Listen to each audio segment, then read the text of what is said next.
Good afternoon students, welcome on G online classes. आपका G online classes में स्वागत है। तो आज हमने क्लास 11th में लेक्चर कंटिन्यू करेंगे केमिस्ट्री का। तो हमने पिछली बार केमिस्ट्री में क्या पढ़ा था, आइडियल इक्वेशन पढ़ी थी।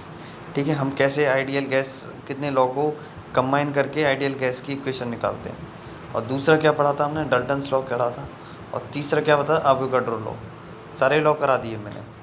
ठीक है, अब ये आप पढ़ेंगे ये रिलेशन कि आप सबसे पहले ये हेडिंग डालो, density and molar mass of gaseous substances.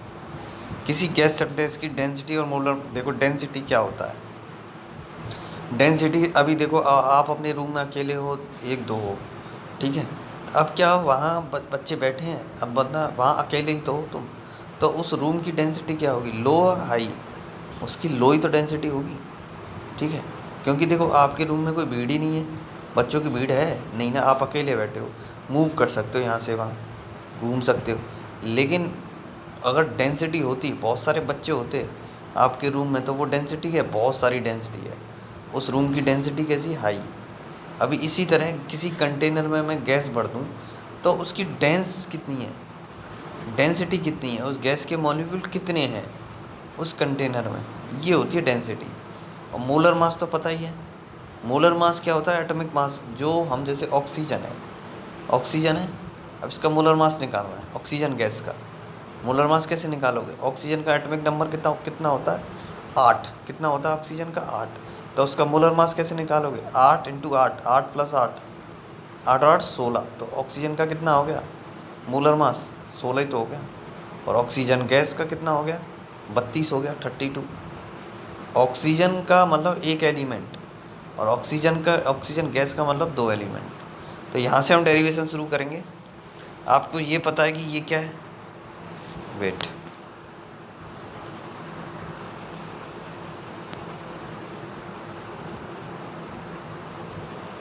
आपको ये पता है, आप हेडिंग डालोगे ये density and molar mass of the gaseous substances, P equal to N R T है, ये पता है।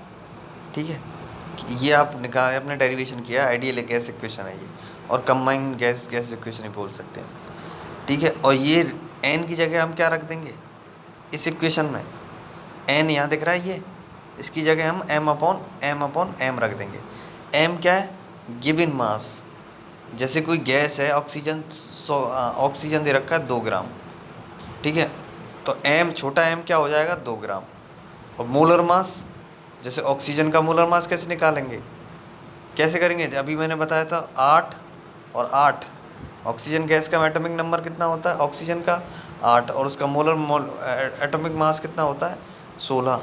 तो उसका 16 निकल जाएगा, तो मोलर मास क्या हो जाएगा ऑक्सीजन का, 16। तो उससे हम किसकी संख्या निकाल लेंगे, नंबर ऑफ मोल्स की संख्या निकाल लेंगे। ये किसका फॉर्मूला है, ये किसका फॉर्मूला है, नंबर ऑफ मोल्स का फॉर्मूला है। तो मैं आपसे पूछूंगा, ध्यान से सुनो इस बात को, कि नंबर ऑफ मोल्स क्या होता है, given mass upon molar mass. लिखो, given mass upon molar mass, जो दिया हुआ गैस का मास, जैसे 2 ग्राम गैस दे रखी है, और कौन सी गैस दे रखी है उसका एटॉमिक मास। ठीक है, ये तो आप मोल्स की संख्या निकाल दोगे कि उसमें कितने मोल्स हैं, ऑक्सीजन के कितने मोल हैं उस कंटेनर में, ध्यान रखना।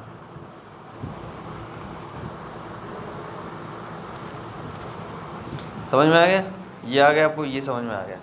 अब आपने ये वैल्यू रख दी तो ये करके आएगा, कैलकुलेशन स्टार्ट करते रहोगे, नहीं समझ में आएगा तो उसको, ठीक है। ये जब अगर आप एम अपॉन एम की एन में वैल्यू रखेंगे तो ये निकल के आ जाएगा, पी अपॉन आर टी तो चल ही रहा है साथ में। ठीक है, अब ये आप देखना, ठीक है, ऑन अरेंजिंग रिलेशनशिप। ठीक है, अब देखना, अब ये क्रॉस मल्टीप्लाई हो जाएगा, देखा यहाँ तक, वेयर डी इज डेंसिटी। अब देखो डी डेंसिटी ले लिया इसने, डी इज डेंसिटी, किसकी जगह, एम की जगह क्या ले लिया इसने, वेयर डी डेंसिटी ले लिया है। ठीक है, और पी अपॉन आर टी ये तो चल ही रहा है। एम अपॉन वी क्या होता है, इसने डी क्यों लिया है इसकी जगह, पता है, मैं बताता हूँ डी क्यों लिया है आपको। देखो ये दिख रहा है, ये एम अपॉन वी क्या होता है, बताओ, डेंसिटी तो होता है, मास अपॉन वॉल्यूम क्या होता है, डेंसिटी तो होता है। तो वी डी रख दिया इसकी जगह, समझ में आ गया। ठीक है। अब ये चीज़ है, तो इसी तरह आप ये सॉल्यूशन निकाल लोगे। और ये एम, कैपिटल एम, ये क्रॉस मल्टीप्लाई करके आप यहाँ क्रॉस मल्टीप्लाई हो जाएगा, ठीक है, डी आर टी और नीचे पी, और क्या क्या निकलेगा, एम क्या बताया था मैंने, मोलर मास। ये आपका यहाँ तक से यहाँ तक आ गया डेरिवेशन।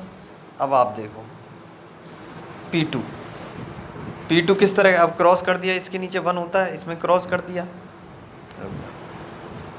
अब ये नीचे 1 होता है, ये क्रॉस हो गया। हमें किसकी वैल्यू निकालनी है, P की। P उधर चला गया, M नीचे आ जाएगा, ठीक है। अब देखो P2 कितना आ गया, N2 RT अपॉन V, और P3 आ गया N3 RT अपॉन V। अब ये चीज़ है, ये समझ में आ गया। इसमें क्या किया आपने, यहाँ तक रुक जाओ, हाँ, RT अपॉन D अपॉन नीचे क्या आएगा आपका, हाँ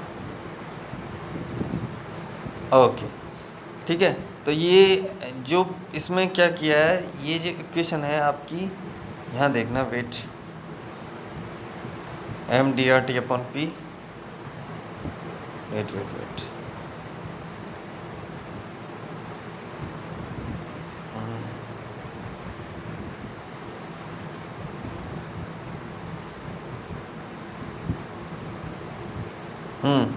इसमें क्या किया, देखो यहाँ क्या कर दिया है, तो D की जगह हमने रिप्लेस कर दिया है N2 और RT V, और M की जगह V रिप्लेस कर दिया है, P वहाँ चला गया है, सेम कंडीशन है, ओके। अब N2 और N3 ये ध्यान रखना। अब N2 आपको ये पता है, इसमें आपको ये पता है कि ये कल मैंने डल्टन लॉ कराया था, टोटल प्रेशर। तो ये P1, P2 और P3 और P1 की वैल्यू इधर रख दोगे तो P1 में, P2 P3 में, ठीक है। तो ये N1 N2 कॉमन ले लोगे, कॉमन क्या आएगा, RT upon V, RT upon V। अब RT अपॉन V के बाद जो आपका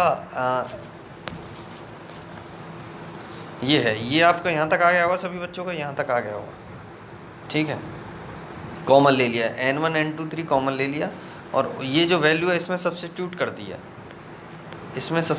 दिया, P1 P2 में। ये चीज़ समझ में आ गई। On dividing P1 by P total. अब क्या किया है, अब देखो ये चीज़ आ गई सब में, और यहाँ P टोटल। अब on dividing P1 by P total. अब P1 को हम किससे डिवाइड कर देंगे, P टोटल से डिवाइड कर देंगे, ठीक है। तो आपका P1 को P टोटल से डिवाइड कर देंगे, तो आपका कैसे आएगा, P टोटल क्या है बताओ, ये इस तरह की इक्वेशन आ जाएगी। देखो P1 P टोटल से डिवाइड किया, तो P1 कहाँ है, देखो P1, हाँ ये P1 है, तो इसको हमने किससे डिवाइड कर दिया, P टोटल से। किस P टोटल का है, ये रहा, इसको हम P टोटल से कर देंगे, ठीक है। तो आपका ये सॉल्यूशन आ जाएगा क्या, N upon N1 N2 upon N3। ये आएगा आपका मोल फ्रैक्शन, ये x1 आ जाएगा मोल फ्रैक्शन। अभी सब पर NCERT करके देखो, ठीक है। जिसको ना समझ में आए मुझे बताओ दोबारा, फिर मैं आपको सॉल्यूशन करके दूंगा, ओके। धन्यवाद। तो अभी ये डेरिवेशन प्रैक्टिस करो आप सभी।